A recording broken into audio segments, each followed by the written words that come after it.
All right, here we are on part one, before the Europeans. There is a video linked below, The Truth About Native Americans Before Europeans Arrived.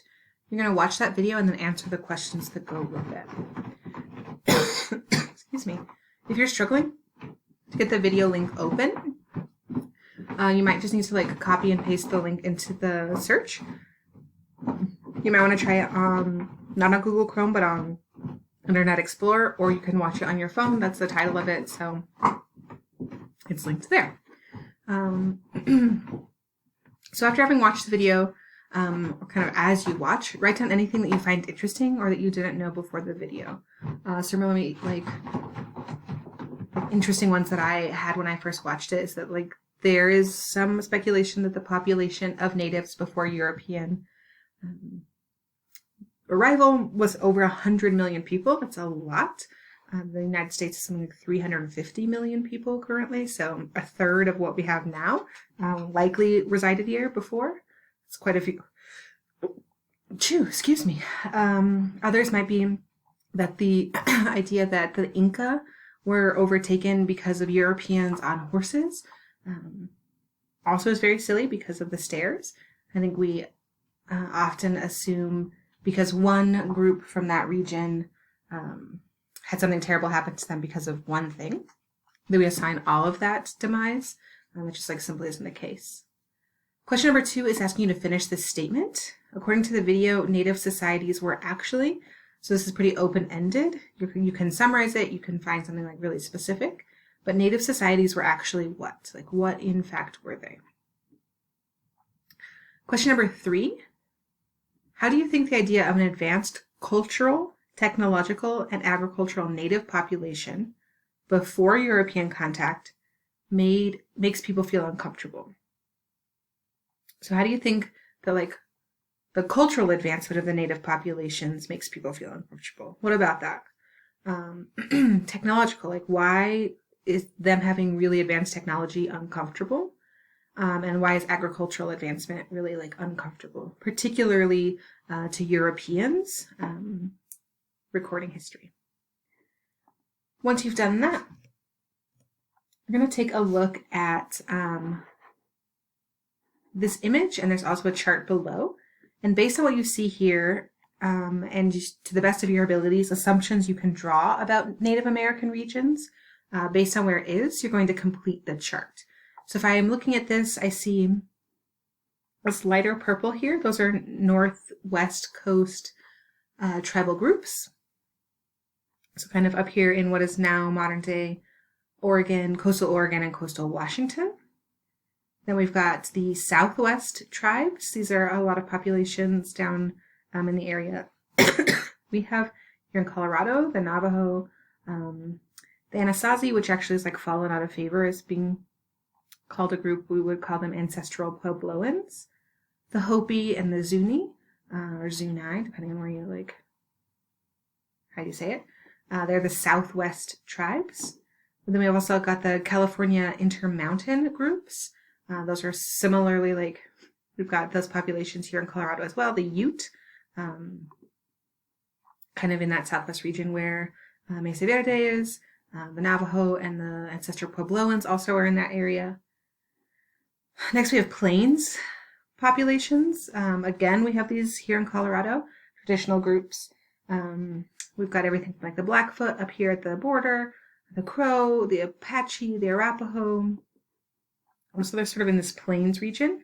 They were often groups that you would see teepees, buffalo hunting, kind of traveling, more nomadic groups. And then we've got the Eastern Woodlands group. It's just far and away the largest region. So we've got the Powhatan, the Iroquois, the Shawnee, the Illinois. So those are all in this region, the Great Lakes and the East Coast. So now you're going to make some assumptions about this based on where they are and sort of your understanding of the geographic regions of the United States. An example has already been given for you. So for the Northwest Coast tribal groups, they are most likely good at fishing. We can assume this because they are on the coast. And they probably learned to create warmer clothes because they are further north. You could also say something about like clothes are likely made out of animal hides. Maybe even something like seal and whale might be used because of it being cultural in that region. So now you're going to look at the California, so California Intermountain.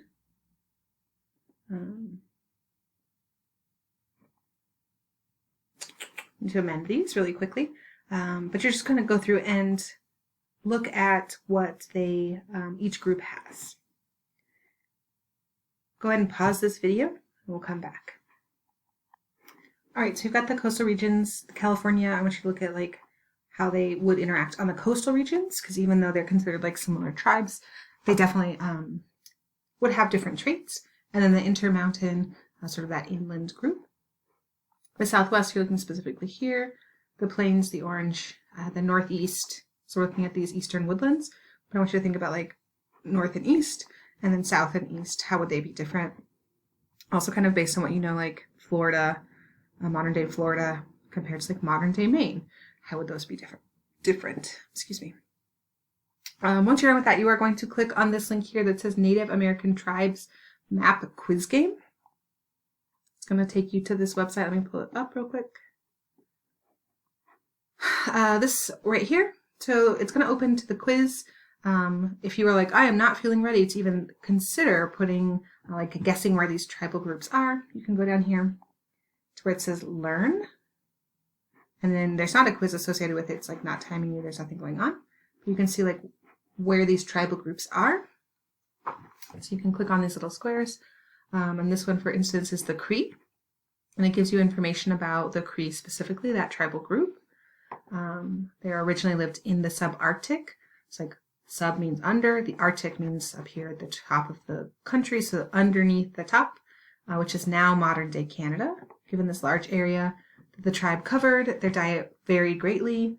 Many were hunter-gatherers, ate moose, bear, rabbit. Some Cree migrated south and survived on buffalo, as well as vegetables like corn, pumpkin, and squash. So if as you were like kind of playing through these, you see like the Algonquin of the eastern woodlands, the like northeast region, you can see some things about them. You can go back and edit your information on this chart if you like totally were off base, and you can learn something new. Once you do feel confident in it, you can take that quiz. You would just change it back to pin. And again, like this one is saying like find the Chinook. And so if you clicked on it,